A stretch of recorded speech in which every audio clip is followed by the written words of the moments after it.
You just crossed over into the female zone. I'm 40 and single and I don't have any children. I've never lived with a man. I've never been engaged. It's actually been a long time since I've talked about that on here. Somewhere since turning 40, I just started talking about it less. That wasn't intentional. I don't know why or how that happened, but I'm ready to get back to my roots because now I have perspective because I'm 5 months into being 40. I also just took off the filter, the blurring filter, so that you can see my skin. I'm gonna try out this House Labs Skin Tech foundation. I'm not normally a foundation girl, but I've used this a few times and I have really liked it. Oh. Okay. Uh-oh. Ah! I think if there was anything I could have told my younger self, especially at 35, that's like when the panic started to set in, and it wasn't like a loud panic. My friends and I would talk, and so many of us were single. So many of us still are, by the way. We would be like, oh my God, like what is going to happen? Okay, I do fear that this foundation does not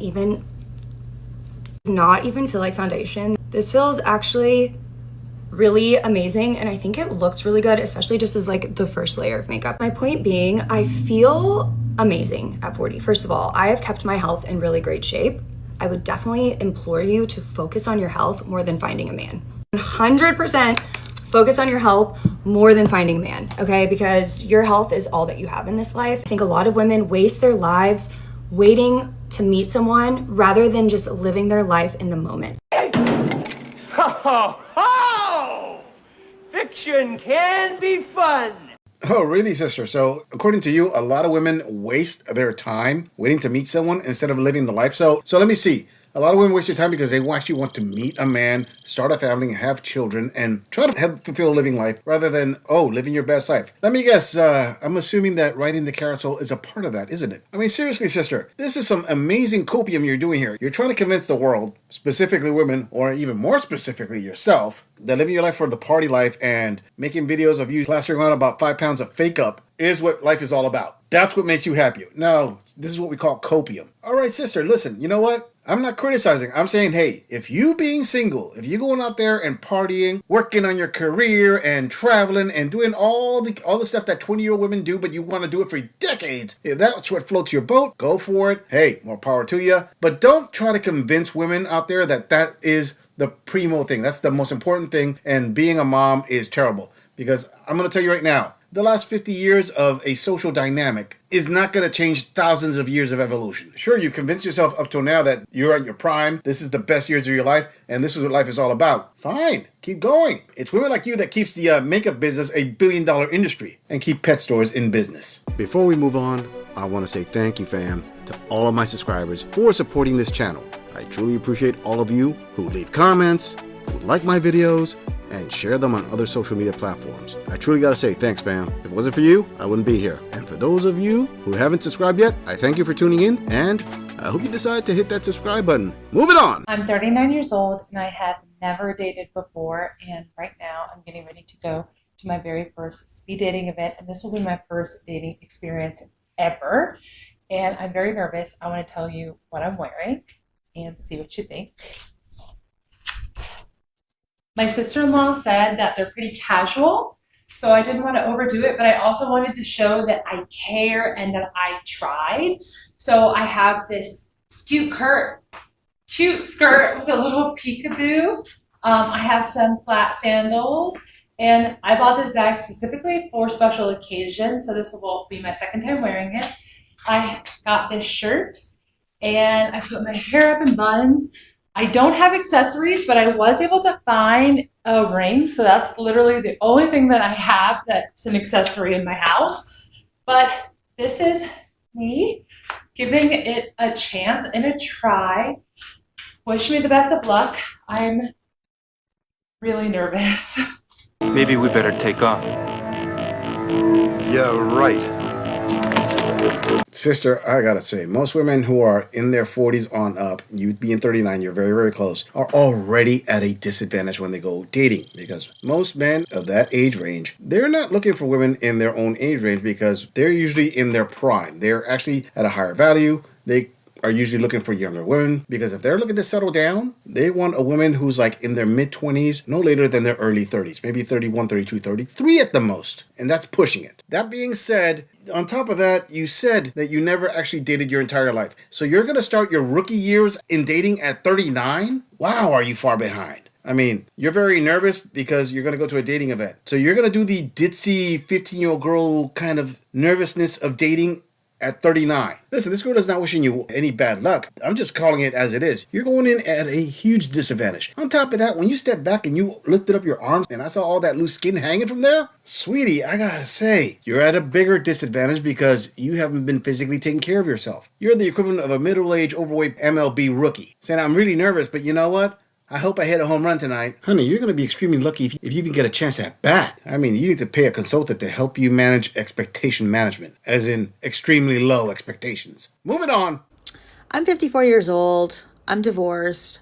I'm a single mom with 2 minor children. And I think a lot of men would think that someone like me doesn't have anything to offer a man in a relationship. And to that, I would say, you are absolutely right. My body is not available to men anymore. I don't want to be touched. I don't want to be groped. I don't want to be intimate. My body belongs to me again. All of my financial resources are for me and my children. I'm a single mom. I work a full-time job. I cannot give you any money for your bills. I can't loan you any money. I'm not going 50-50 on anything with you. I have nothing to offer a man financially. Nothing. I don't want to share my living space with a man. You can't live here. You can't even visit. You can't use my bathroom. My personal space is for me and for my children. It's not for a man anymore. I don't have any mental or emotional energy to give to a man. I can't support you with your mental and emotional issues. If you're having a hard time in life, your mental health is not in a good place, I cannot help you with that. I do go to therapy, and all of my mental and emotional energy is for me. It's for me to figure out my issues, not yours. To be honest, I can't even laugh at your lame jokes anymore. You know, when a man makes a joke and he's trying to be flirty and funny, and we laugh at their jokes just to make them feel better or so the situation's not awkward. If what you have to say is not funny, I'm not going to laugh. I truly have nothing to give. And it is so wonderful and freeing to know that all the resources I have, financial, mental, emotional, physical, are all for me now, and my children, of course. But it's for me now. I have nothing at all to give you. Show of hands for everybody who knew. Bingo. Oh, great, my growing elder post-wall queen. Listen, honey, let me tell you something. This video that you made here and you put it on the TikTokies and all that, the intention that you have behind this, the whole thing about you trying to prove your point to everybody, about saying, hey, I have nothing to offer a man, everything I have is for me, yada, yada, yada, and you're not going to carry the man's weight and this and that. Sweetheart, let me tell you something. I can almost assure you that 90% plus of my male viewers heard that and they were all thinking the exact same thing. Wow, she really is trying to convince herself and other women of what she's saying. I mean, you know the saying, repeat a lie enough times and you'll believe it? Now, I'm pretty sure that you actually think that this is true. You're in the forefront of your mind, you're thinking, well, this is true. This is why I made the video. To tell everybody it's true because it is my truth. But actually, sweetheart, you see, this is how it works. If everything you said was absolutely true, you would have zero necessity to make a video to try to convince others that this is true and put it out there. Zero. See, when you actually make a video trying to convince others, that lets most men know that's not exactly accurate. That's what men are thinking. And that's followed almost immediately by who hurt you? Because this message was obviously pointed at somebody. I mean, it's almost written on your face at this point. Some guy out there dumped you. You were highly dependent on the guy. You practically toppled over. It took you a while to bounce back. And now that you finally have a little bit of that back, because your money's for you, I'm pretty sure you're getting child support for those kids, you decided, well, let me make this video to prove to that guy I don't need him and I'm awesome by myself. Sure. Chances are the guy you made this for didn't even watch the video. But you keep going, queen. You yell out to the universe, you don't need no man. Because everybody heard her. She don't need a man. Did you hear her? She don't need no man. Just in case, she don't need no man. Right. Moving on. Dating at 52, when should you sleep with a guy? Okay, I've gotten this question quite a bit lately from women asking me like, when is it okay to sleep with the guy, right? When you're dating, okay? And here is my 2 cents from experience. I think you should wait at least 90 days before you sleep with a man, because if you do not do that, ladies, you are not playing a fair game. Let me explain. So when a woman sleeps with a guy, what happens in her brain is she produces a lot of oxytocin, okay? That is a bonding hormone or chemical in your brain that will make you feel attached to that man. If you sleep with him too soon, before you know the guy, and by the way, the only way to get to know a guy is the 3 words that I always love to say: consistency over time. You're not going to know anybody until you've been with them for a while, right? So that's why you have to see how this guy shows up. I've had plenty of guys in my past that have shown up like rock stars in the very beginning, like the first 2 weeks, the first month, the first 6 weeks, but then they sort of change their behavior and all of a sudden they're not as consistent with their communication and all those things. And so that's why you kind of have to wait the 90 days, because again, if we sleep with these guys too soon, what happens is, like I said, we have this bonding chemical, the oxytocin. That's how we fall in love. That's how we become attached. And then if we sleep with them too soon, we get attached to a man that we don't really know. And that is very, very, very dangerous. And the reason I say it's not a fair game is because their brains don't do that. Guys don't produce as much oxytocin as women do when they have sex. And so I don't know if I'm allowed to say that word on TikTok, but whatever. And so they don't fall in love with us that way. They have to produce, like, I think it's called vasopressin. And the way that they do that is just like doing things for us over time. And so they're not going to become attached to us when we do that. So that's why it is not playing a fair game. The best thing, and I'm talking to myself too, the best thing that we can do as women is wait. Because we want, I personally want the real deal. And so, that is just the best thing to do, is just absolutely wait. And I know it's hard, but it's worth it, especially if you want the guy to be like a long-term guy or whatever. Because again, girls and guys don't fall in love the same way.